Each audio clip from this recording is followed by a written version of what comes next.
ನಮಸ್ತೆ, welcome to my YouTube channel homely food. First 4 spoon ಎಣ್ಣೆ ಹಾಕೊಳ್ಳಿ. ಈಗ ಪಲಾವಿನ ಸಾಮಾನುಗಳೆಲ್ಲ ಹಾಕಿ ನೆಕ್ಸ್ಟ್ ಈರುಳ್ಳಿ ಹಾಕಿ. ಈರುಳ್ಳಿ ಚೆನ್ನಾಗಿ ಗೋಲ್ಡನ್ ಫ್ರೈ ಬರೋ ತನಕ ಫ್ರೈ ಮಾಡಿ, ಚೆನ್ನಾಗಿರುತ್ತೆ. ಈಗ ಸ್ವಲ್ಪ ಅರಿಶಿನ ಹಾಕ್ತಾಯಿದ್ದೀನಿ. ಈರುಳ್ಳಿ ಚೆನ್ನಾಗಿ ಫ್ರೈ ಆಗಬೇಕು. ಶುಂಠಿ ಬೆಳ್ಳುಳ್ಳಿ ಪೇಸ್ಟ್ ಹಾಕ್ತಾಯಿದ್ದೀನಿ. ಇದು ಕೂಡ ಎಣ್ಣೆಲಿ ಚೆನ್ನಾಗಿ ಫ್ರೈ ಆಗಬೇಕು.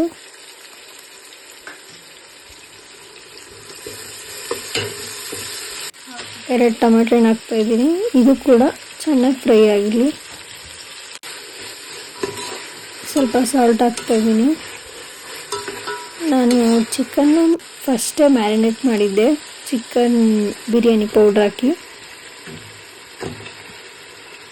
ಈಗ ಎಣ್ಣೆಲಿ ಚಿಕನ್ನ ಚೆನ್ನಾಗಿ ಫ್ರೈ ಮಾಡಬೇಕು, ಆಗ ಚಿಕನ್ ತುಂಬ ಚೆನ್ನಾಗಿರುತ್ತೆ.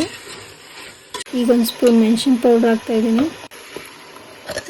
ಪುದೀನ ಕೊತ್ತಂಬರಿ ಹಾಕ್ತಾಯಿದ್ದೀನಿ, ರುಬ್ಬಿರೋದು ಗ್ರೀನ್ ಕಲರ್ ಬಿರಿಯಾನಿಗೆ. ಈಗ ಸ್ವಲ್ಪ ಧನಿಯಾ ಪುಡಿ, ಗರಂ ಮಸಾಲ ಹಾಕ್ತಾಯಿದ್ದೀನಿ 1 ಸ್ಪೂನು.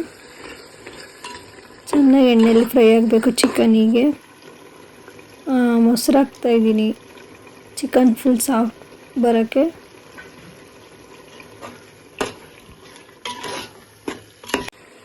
ಈ ಲೋಟದಲ್ಲಿ 2 ಗ್ಲಾಸ್ ನಾನು ಅಕ್ಕಿ ಹಾಕ್ತಾಯಿದ್ದೀನಿ, ಅದಕ್ಕೆ 4 ಲೋಟ ನೀರು ಹಾಕ್ತಾಯಿದ್ದೀನಿ.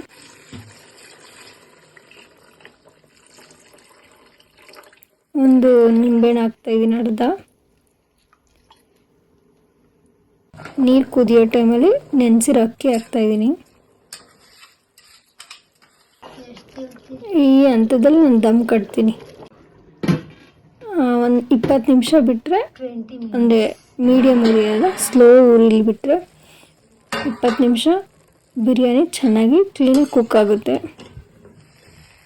ನೋಡಿ, ಈ ರೀತಿ ಬಿರಿಯಾನಿ ಬಂದಿದೆ. ಪ್ಲೀಸ್ ಒಮ್ಮೆ ಟ್ರೈ ಮಾಡಿ, ಕಮೆಂಟ್ ಮಾಡಿ, ಶೇರ್ ಮಾಡಿ, ಸಬ್ಸ್ಕ್ರೈಬ್ ಮಾಡಿ. Thank you all. ಇಷ್ಟೋ ತನಕ ನಮ್ಮ ವಿಡಿಯೋ ನೋಡಿದ್ದಕ್ಕೆ ಧನ್ಯವಾದಗಳು.